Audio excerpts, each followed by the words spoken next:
Hello. ഈ ശനി ഞായറും എന്താ പരിപാടി? പരിപാടിയൊന്നും പ്ലാൻ ചെയ്തില്ല അല്ലേ? അപ്പോൾ നമുക്കങ്ങ് പ്ലാൻ ചെയ്താലോ? മാനവീയം വരെ ഒന്ന് പോവാം.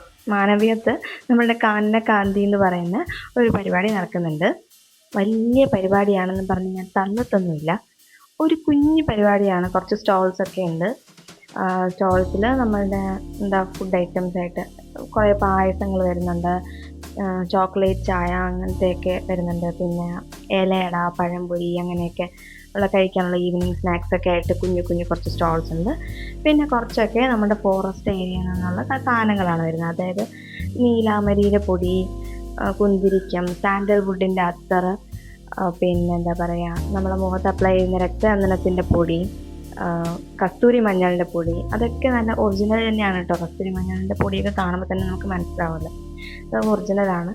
അപ്പോൾ നമ്മുടെ MRP നിന്നും റേറ്റ് കുറച്ചിട്ടാണ് നമുക്ക് തരുന്നത്. ആ സ്റ്റോൾസിൽ നിന്ന് കിട്ടുന്നത് ഭയങ്കര റേറ്റ് കുറച്ചിട്ടൊന്നുമല്ല, 10-15 രൂപയാണ് കുറച്ച് തരുന്നത്. എന്നാലും നമുക്ക് ഈവനിങ്ങിൽ ചുമ്മാ ഒന്ന് പോയി ഇരുന്ന് ചായയൊക്കെ കുടിച്ച് ഇരിക്കാം. പിന്നെ ചില ദിവസങ്ങളിൽ അവിടെ സ്റ്റേജിൽ പരിപാടികളുണ്ട്, പാട്ടുകളൊക്കെ ഉണ്ട്. അപ്പോൾ ചായയൊക്കെ കുടിച്ച് നല്ല ഫാമിലിയായിട്ട് പോയി കുറച്ച് ടൈം സ്പെൻഡ് ചെയ്യാനുള്ള നല്ലൊരു പരിപാടിയായിട്ടാണ് ഫീൽ ചെയ്യുന്നത്. അപ്പോൾ നിങ്ങളൊന്ന് പോയി നോക്കുക ഫാമിലിയായിട്ട്. ഏറ്റവും എനിക്കിഷ്ടമായ അതിലൊരു കാര്യം എന്ന് പറയുന്നത് നമ്മുടെ ബുക്കിൻ്റെ സെക്ഷനാണ് കേട്ടോ. അതിൽ വലിയവർക്ക്, അതായത് മുതിർന്നവർക്ക് മാത്രം വായിക്കുന്ന നോവൽസ് അങ്ങനത്തെ ഉള്ള ടൈപ്പ് മാത്രമല്ല, നമ്മുടെ കുട്ടികൾക്കുള്ള കഥാപുസ്തകങ്ങളും ഉണ്ട്. അപ്പോൾ കുഞ്ഞുങ്ങൾക്കും അത് വാങ്ങിക്കൊടുക്കാം. വായിക്കുന്നത് നല്ലതാണല്ലോ.